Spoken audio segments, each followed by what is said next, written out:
les sommaires, le gouvernement souminois franchit une nouvelle étape dans sa politique d'aménagement du territoire. La phase des structures du projet Nkamba 2035 est officiellement lancée. Objectif, moderniser la ville sainte de Kamba, développer un corridor économique dans le Congo central et faire de cette cité un pôle de croissance, alliance, spiritualité et développement. Emmanuela Commissaire, Patrick Djokoukon signe ce reportage. Nkamba entre dans une nouvelle ère. Le gouvernement souminois lance officiellement la phase de structuration du projet Kamba 2035 avec l'ambition de transformer la ville sainte en un pôle moderne de développement tout en préservant son identité spirituelle. Déjà, je tiens à remercier le président de la République parce que ce n'est pas donné à tout le monde. On a vu passer plusieurs présidents. Il est le seul à pouvoir honorer à sa juste valeur Papa Simon Kimbangu.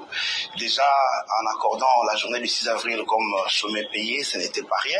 Et au-delà de ça, il ajoute le statut de Kamba comme ville sainte. À l'hôtel du gouvernement, membres du gouvernement, partenaires techniques et financiers, représentants de la ville sainte de Kamba et membres du cabinet de la première ministre ont signé un protocole d'accord marquant le démarrage de cette nouvelle étape. Honnêtement, je veux remercier beaucoup la première ministre parce qu'on a vu une vitesse extraordinaire dans la signature de protocole d'accord, dans le soutien qu'ils nous a fait mettre pour seulement le développement de Nkamba. Je suis sûr que ce n'est pas pour nous, c'est le développement de la cité spirituelle elle-même. Placée sous la supervision de la première ministre Judith Suminwa Tuluka, cette initiative prévoit la modernisation des Kamba et le développement d'un corridor économique dans le Congo central. Aujourd'hui, on vient de faire un premier pas.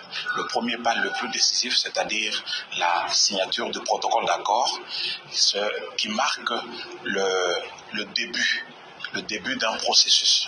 Squadra et Samko, des Égyptiens qui sont venus accompagner la République démocratique dans sa vision de transformer la ville sainte de Kamba en une ville moderne.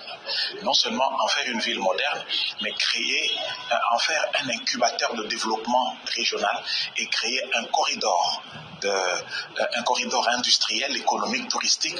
Représentant la chef du gouvernement, le ministre de l'aménagement du territoire, Jean-Lucien Boussa, a insisté sur une mise en œuvre rapide du projet dans le respect des principes de transparence, de bonne gouvernance et des lois de la République. Inscrit dans le 3e pilier du programme d'action du gouvernement, Kamba 2035 vise à accélérer l'aménagement du territoire, renforcer la connectivité nationale et valoriser le patrimoine historique, culturel et touristique lié à Simon Kimbangu.